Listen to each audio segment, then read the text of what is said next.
Well, vibrant, fragrant, and unintentional are typically the words that describe wildflowers, and some of the best places to see them are right here in the wild and wonderful hills of West Virginia.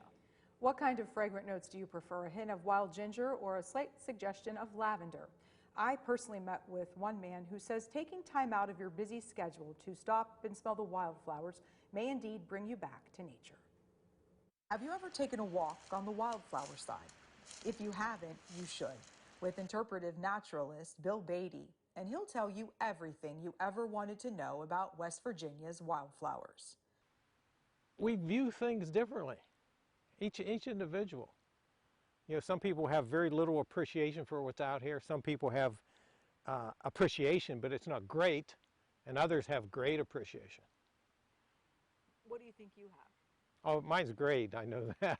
You can find him quite often trekking in the hollow on 154 acres on West Liberty University's property.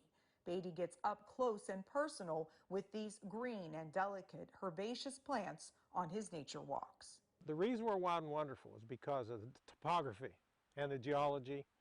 You know, we're these rolling hills, ridges and valleys and mountains, which has been very difficult for people to build houses and build things and leave the human footprint there. Beatty would beg to differ with anyone who views a wildflower as a weed. There's no weeds, because I have an appreciation for all of them. One of the best ways to learn about nature when you go into the woods is that you go with an expert like Bill Beatty.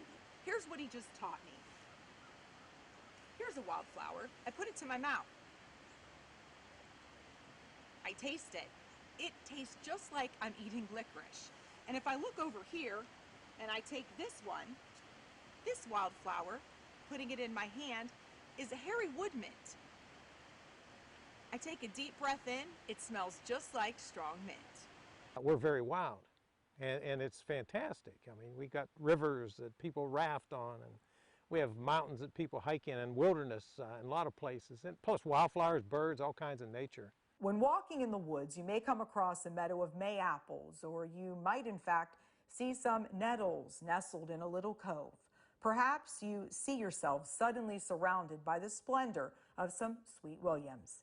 Beatty says don't be too surprised because, in fact, it isn't an accident at all that you stumbled upon the wildflowers. It is a gift. To someone like me and other people interested in nature, it's almost heaven. I just want to say thank you so much, Bill, for allowing me to have the opportunity to spend the time in the woods with you. Beatty leads dozens of people yearly into the West Virginia wilderness for decades, teaching them about wildflowers during his seminars through his company, which he calls Wild.